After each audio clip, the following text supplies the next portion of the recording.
Welcome to the OK Let's Learn podcast. This is two podcasts in one. One where we dive into tons of interesting stories and books, and another where we dive into tons of interesting topics. My name is Kevin O'Keefe. So today, let's learn all about the midnight ride of Paul Revere. Yeah, it's a story. Yes, it's a poem, but it's all true. But what is fact and what is fiction? Did he yell, "The British are coming"? Was he immediately famous for what he did? Was he the only one that rode out that night? Did he make the whole journey? One if by land, two if by sea. Did he put those lanterns up there? Was he watching for them? Did he actually warn two important people, John Hancock and Sam Adams? And you know what? Was he actually on the battlefield the next morning at the Battle of Lexington? We will go over the moment-to-moment details of that fateful, amazing night on April 18th, 1775, when he rode out to the countryside to warn the countrymen, to warn the Minutemen to get ready because the British were going out to Concord. They had heard that there were munitions and there was ammunition and that there was guns and gunpowder, everything. So all the questions will be answered. If Paul Revere hadn't gone out that night, would the shot heard round the world happen that next morning? The start of the American Revolution. So we'll pick up the story on our last episode, which was when they threw the tea into the Boston Harbor in December of 1773. But Paul Revere doesn't get on his horse until the following year. What happened during 1774? We'll answer all those questions. Okay, let's learn. So it's December 16th, 1773. There's 342 chests of tea in the Boston Harbor. They did not do anything else except throw the tea into the water. No ships were damaged. No cargo was stolen. Even a padlock that was accidentally broken during the raid was reportedly replaced the very next day. The Sons of Liberty, they wanted the world to know a simple fact. This wasn't about a riot. This wasn't about anything else except telling Parliament, hey, you got to talk to us first. You got to have us be represented in Parliament to make these rules and make these laws. Go back to my episode on the Boston Tea Party. But as you can imagine, once the word got back to King George, he was livid. So was Parliament. To people in London, the leaders in London, this was about crossing a dangerous line, right? So it was one thing about destroying personal private property that was owned by the British East India Company that obviously the government had a vested interest in. But it was another thing about, hey, if we let the Boston, people in Boston and the Massachusetts colony do this, what are the other colonies going to do in terms of defying the crown? They made it very clear that that tea wasn't to be touched, that these duties and these taxes need to be paid. So what did the king do? He passed a series of laws all during 1774. They called them the Coercive Acts, right? Coerce, you got to do this. We called them the Intolerable Acts. First, Boston Port Act. It shut down the Boston Harbor entirely. That was the huge, big consequence of what they did. All trade, all commerce, all business was done until the colonists paid for the destroyed tea. Then there was this Massachusetts Government Act, which basically said, hey, no longer will you be able to locally have an elected government, Massachusetts. You will now have a government that's appointed by Britain. It banned town meetings without the royal governor's approval.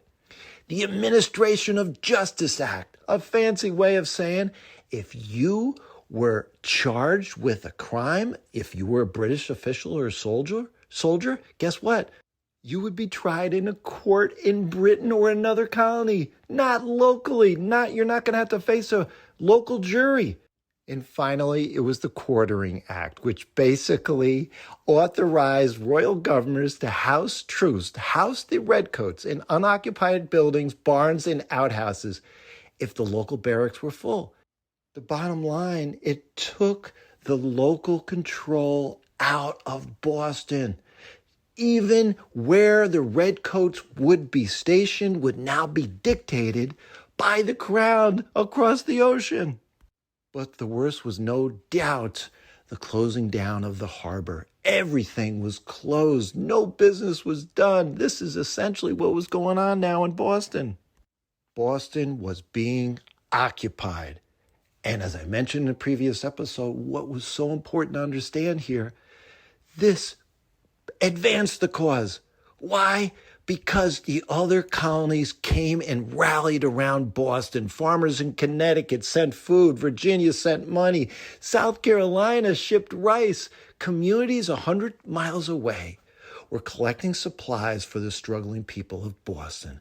It was now one cause.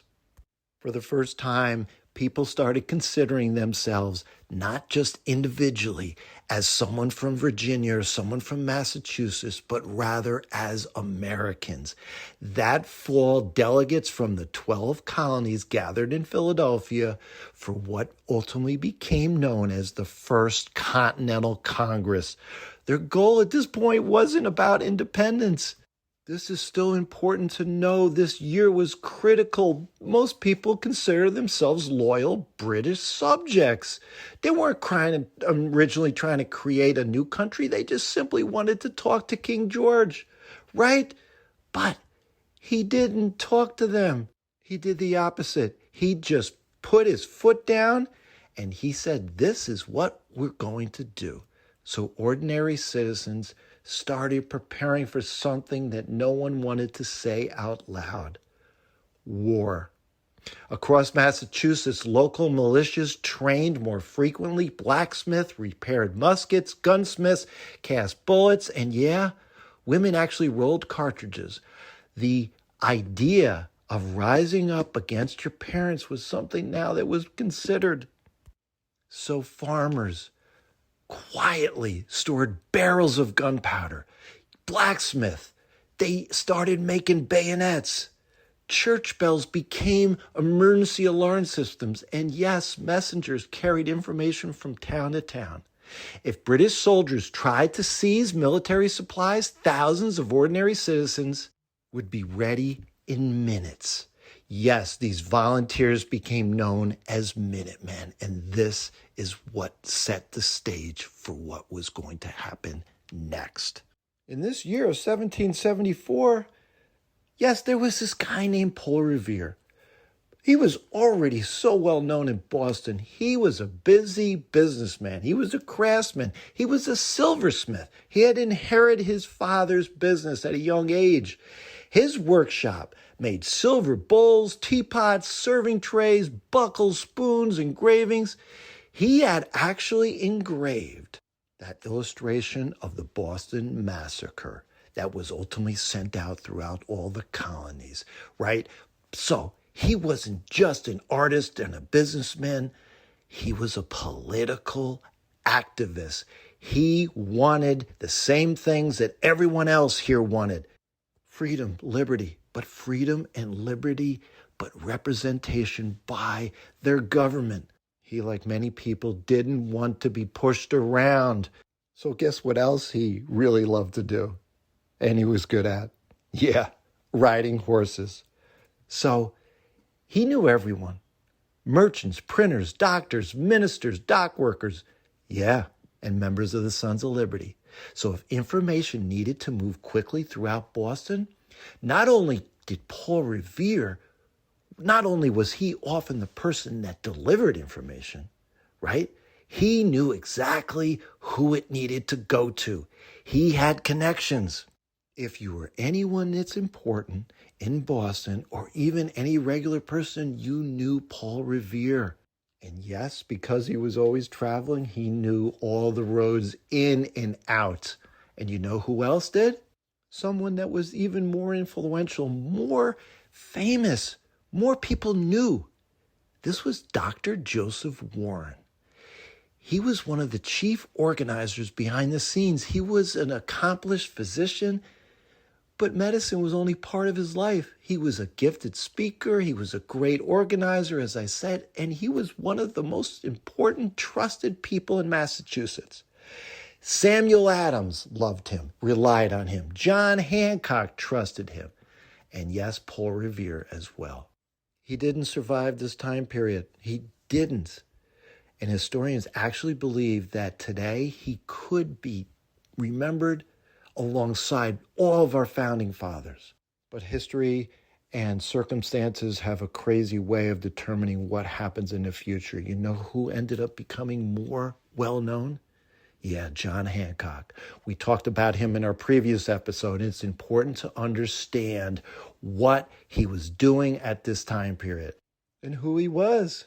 He was famous for being the richest man in New England. His uncle had built one of Boston's largest merchant business. He was importing goods from throughout the British Empire. And when John Hancock's uncle died, he inherited not only his fortune, but the business itself. Like a lot of merchants of the time, listen to this. He operated in a world where these taxes, these import duties, they called them custom duties, these trade restrictions, and yes, smuggling, often were part of doing business. British trade laws were really complicated, and they were certainly not popular, and they weren't enforced all the time. So many colonial merchants, including some who remained loyal to Britain, sometimes evaded these taxes and these custom duties. British officials increasingly viewed John Hancock as a symbol of the colonial resistance. In 1768, years before this, custom officers seized one of his ships called the Liberty. They had accused him of custom violations. In other words, trying to get goods in without paying their taxes. Most people in Boston rallied behind them, and although many of the government's most serious accusations, they never stuck. The incident turned Hancock into what the British government didn't want, a local hero. The British didn't see him, though, as just a wealthy merchant and a hero. Of course, they saw him as dangerous. And he was. Why? Because he was the one that had the money and financed so much of the support and certainly rallied behind the patriot cause against King George. So what now happened as we go into the fall, in the winter, early winter of 1774? The word got out that there were muskets, cannons, gunpowder, munitions that were in Concord.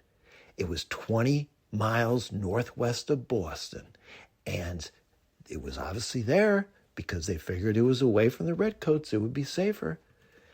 The person in charge of the Redcoats was this fellow by the name of General Gage. Well, he got intelligence, he got information that, it was throughout Concord that all this ammunition was being stored. So Gage decided he was going to move. They not only were going out to Concord to seize all this ammunition, but orders came down from the crown that he needed to capture John Hancock and Sam Adams. This was a secret order, and it came down. It was written on January 27, 1775. Now we go into the next year. But of course, it had to go over the Atlantic Ocean. And General Thomas Gage, he got it on April 14, 1775. And then 5 days later, he started marching out covertly. It was Tuesday, April 18th. The mission was clear. First, arrest Hancock and Adams in Lexington on his way to Concord, and then destroy the supplies that were hidden there. But you know what happened? Someone found out they were going, and they were on our side. Yes, spies ultimately throughout history and the Revolutionary War in this time period, we were no different. Wars were won, battles were won over information. And whoever got the information first and then got back to the other side ultimately benefited. And in this case, historians don't know exactly who it was, that famous person, but that information got to Dr. Warren. So by early evening, Warren knew enough they were moving. Now he needed messengers. He got the word to Paul Revere and someone else. His name was William Dawes. They each would take a different route out of Boston. That way, if one person was stopped, the other might still get through. But there was a problem. Boston sat on this narrow peninsula and was surrounded by water. British soldiers closely watched the only land route leading out of the city. It was called the Boston Neck. If Revere tried riding south over the land, he might be stopped before he even left the town. Instead, he would cross the Charles River first. Then he would ride west from Charleston. Before he left, however, Revere had already prepared another warning. For several days, he had arranged a backup signal with his friend Robert Newman, who ran the Boston's Old North Church. He took care of the church. He was helped by this other fellow by the name of John Pulling Jr. If British troops marched out of Boston overland through the neck, they were to hang one lantern in the steeple of the church, way up high so we could see it. If the Redcoats crossed the Charles River by boat, they were to hang 2 lanterns. Believe it or not, according to the legend, right, the lanterns were not a signal to tell Revere which way the British were traveling. He already expected to leave before the lanterns were displayed. Instead, the signal with the lanterns was meant for other patriots that were waiting across the river in Charleston. The idea was if Revere was captured prior to getting across the river and getting into Charleston, well, guess what? The lanterns would still warn other people across the countryside, and it was a backup system, right? It was so brilliant and effective. As darkness settled over Boston, Newman quietly entered the Old North Church. He climbed the narrow staircases inside the steeple, and he carried 2 lanterns. The climb itself was difficult. The tower rose high over the city, and carefully he reached the church's tallest window overlooking the Charles River. For less than a minute, 2 glowing lanterns appeared. 1, 2. Then they disappeared. The signal had lasted only moments, but it was long enough. Across the river were waiting patriots, and they saw exactly what they needed to see. The regulars were crossing the river by boats. Meanwhile, Revere quietly made his way to Boston's waterfront. Waiting for him were 2 trusted friends.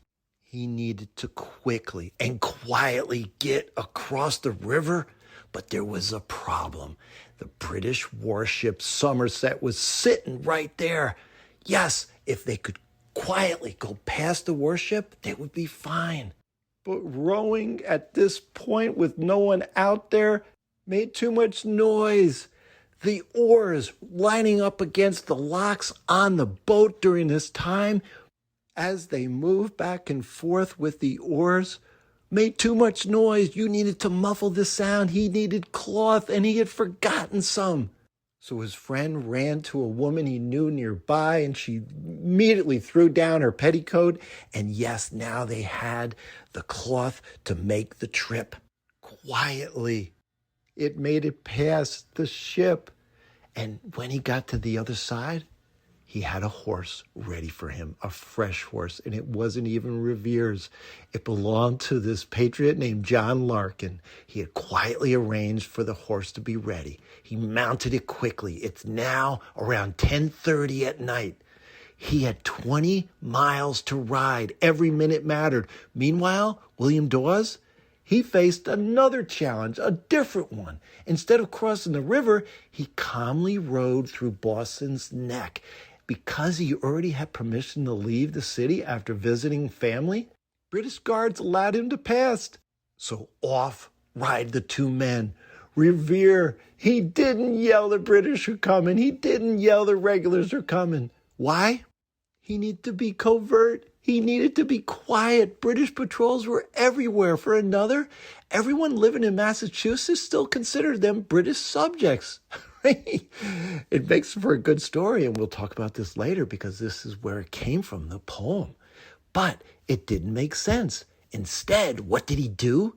He went to every tavern and every farmhouse that he knew that belonged to patriots, and he stopped and he knocked loud. And yeah, what he said was, once he got to the door, the regulars are coming out, the troops are marching, spread the alarm. Almost immediately, those families began warning others. And yeah, now things got loud. Church bells rang, signal guns fired, mounted riders left in every direction. Dogs barked, candles started appearing in windows. Entire towns slowly got up in the middle of the night. The warning spread across the area. One rider became two. 2 riders became 10. And yeah, now there were hundreds on the move. Within hours, thousands of Massachusetts farmers knew that the British troops had left Boston.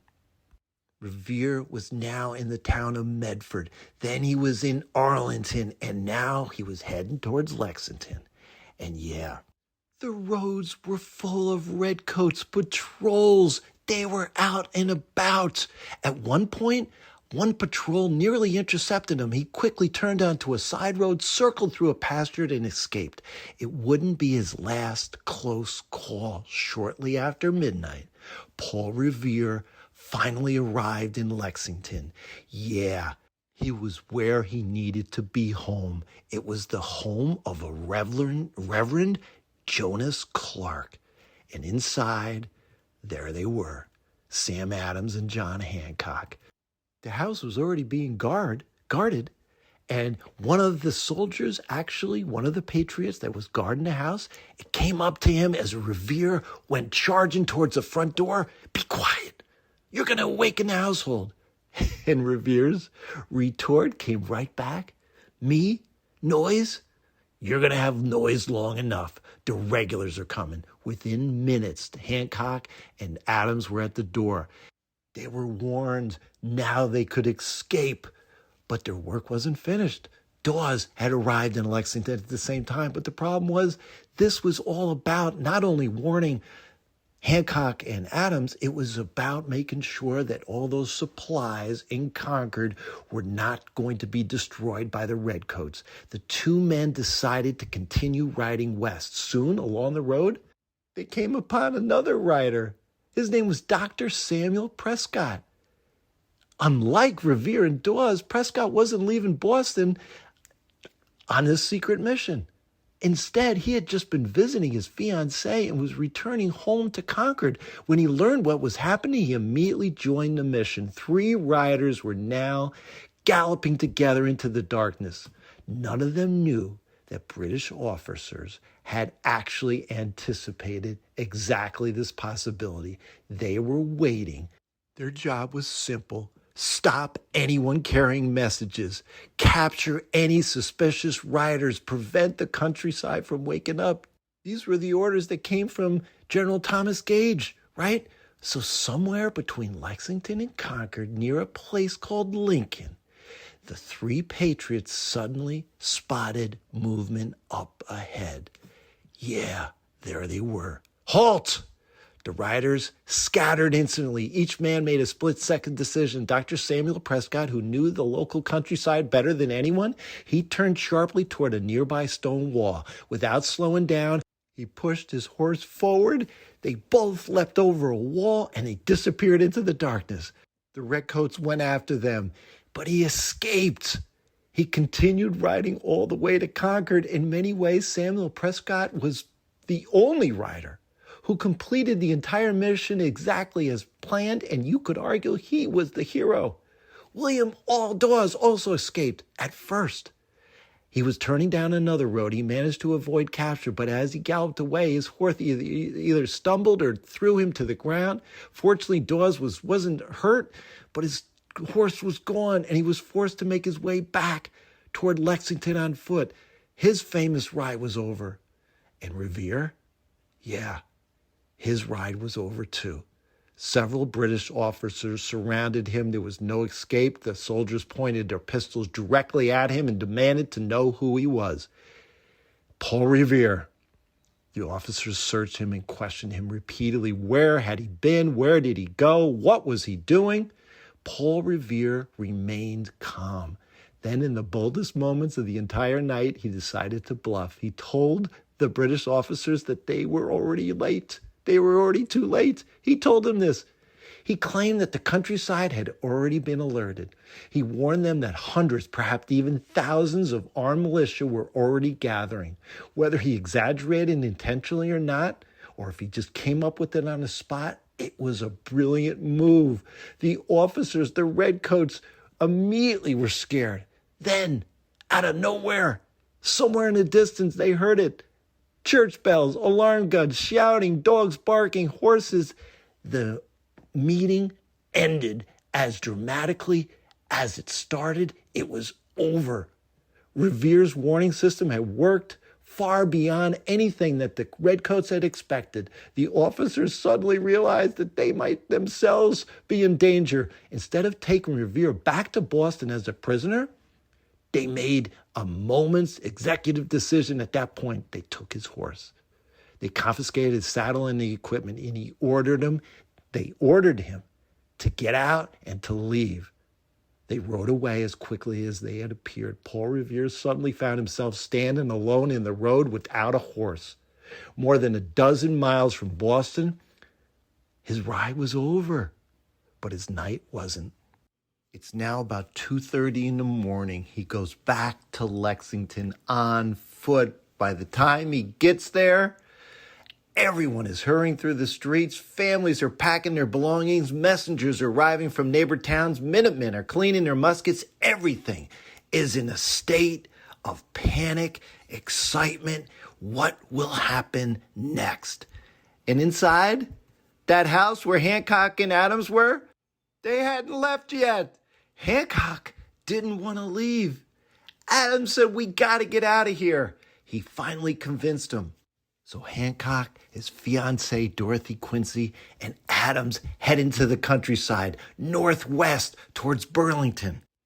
As they were on their way, someone realized that they had left important papers in a trunk upstairs at the Buckman Tavern right there next to the Lexington Green. Yes, right next to where the militia and the Minutemen would be meeting hours later with the redcoats. They didn't know it at the time, but what they did know is they had to move quickly because whatever was in there, we still don't know what was in there, but it was important. So Hancock's secretary, John Lowell, and Revere hurried back, wrestled the trunk downstairs, carried it across the common just minutes before the redcoats marched into Lexington. We don't know, like I said, what was inside. It was sensitive papers, obviously, that Hancock didn't want the British to get their hands on. So now it's getting closer to dawn. The trunk is safely back in the hands of Hancock, and everyone is ready for what would happen that morning. Yes, the Battle of Lexington. Yes, the shot heard around the world. General Gage's covert plan to get out to Concord had now failed.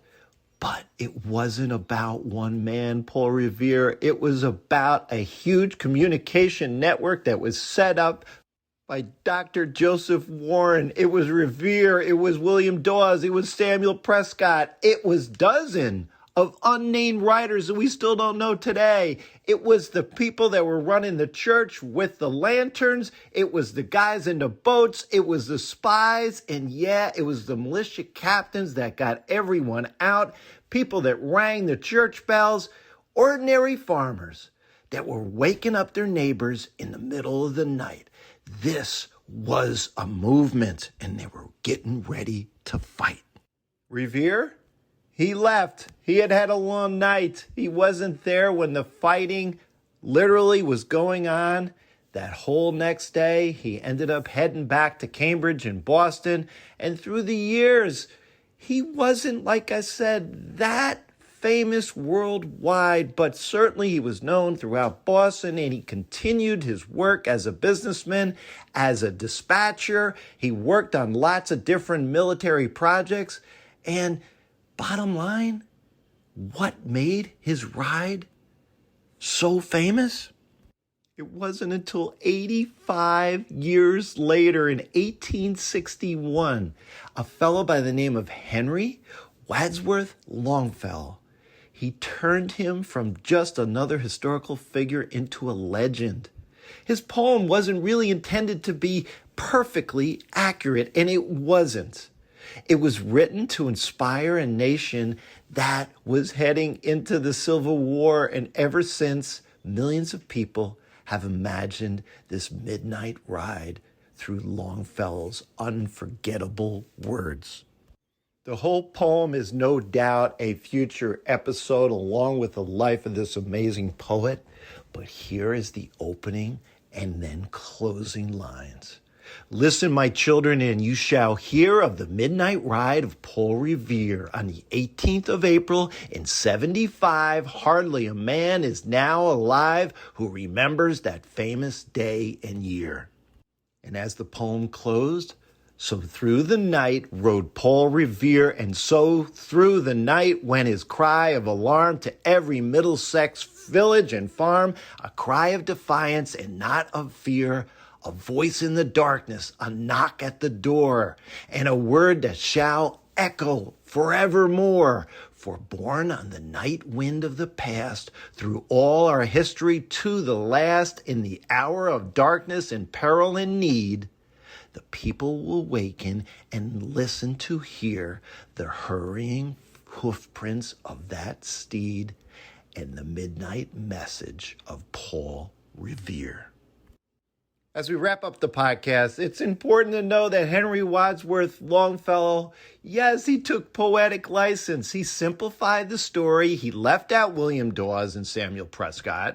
But really, it is so brilliantly written. I remembered it as a child. Anyone growing up in this country knows about Paul Revere, the hero. We need heroes. That's our legacy. That's the American way. Listen, my children, and you shall hear of the midnight ride of Paul Revere. So many people know those words, and if you don't, you need to know. I hope you enjoyed, friends, learning all about the midnight ride of Paul Revere. Reach out to me at kevmok21@gmail.com. We are on Spotify. We are on YouTube. We are on Facebook and so many podcast platforms. Hit that plus button in the top right-hand corner of Apple Podcasts. That will subscribe you to the podcast. That will get you all the new episodes when they're released. Love those ratings. Love those reviews. Keep them coming. Really appreciate it. Until next time, have fun and keep learning.